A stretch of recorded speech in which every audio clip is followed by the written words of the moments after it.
madaxweynaha Soomaaliya Xasan Sheekh Maxamuud ayaa maanta u safray wadanka Imaaraadka Carabta xilli uu dalka ku jiro marxalad dagaal oo dhowr dhinac ah. Imaaraadka ayaa si weyn u garabsiinaya ciidanka Puntland ee kooxda Daesh kula dagaalamaya Buuraha Almiskaada. cilaaqaadka Puntland iyo Abu Dhabi ayaa gaaray meeshii ugu sarreysay abid iyadoo oo wax door aan ku lahayn dowladda federaalka Soomaaliya. sidoo kale Imaaraadka ayaa gogol lagu micnay ictiraaf la doonid waxay u fidisay hogaamiyaha Somaliland Cabdiraxmaan Ciro taasi oo si weyn Somaliland ugu soo jiidaysa indhaha caalamka.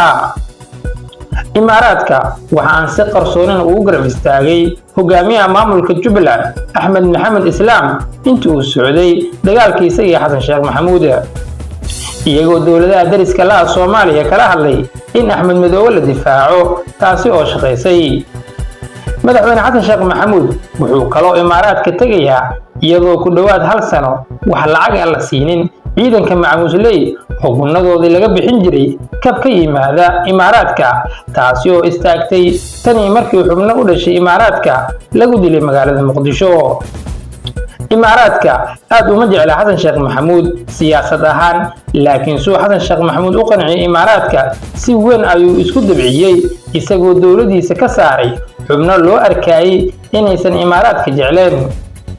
wuxuuna magacaabay xubno sirdoonka Imaaraad ku shaqeeya, wuxuuna kaloo xarunta ciidanka General Gordon u magacaabay sargaalkii Imaaraad ku dhashay ee lagu dilay magaalada Muqdisho, taasi oo sidoo kale madaxweynuhu si weyn indhaha ugu qabsaday inuu wax ka yiraahdo faragelinta Imaaraadka ee siyaasadda arrimaha gudaha Soomaaliya.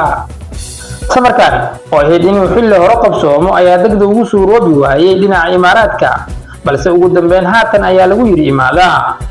si walba madaxweynaha Soomaaliya isugu dabiciyo wali Imaaraadka waa garan la'ayn qiimaha ay Soomaaliya ay ugu fadhido bariga Afrika, ururka jaamacadda Carabta iyo dalalka Islaamka.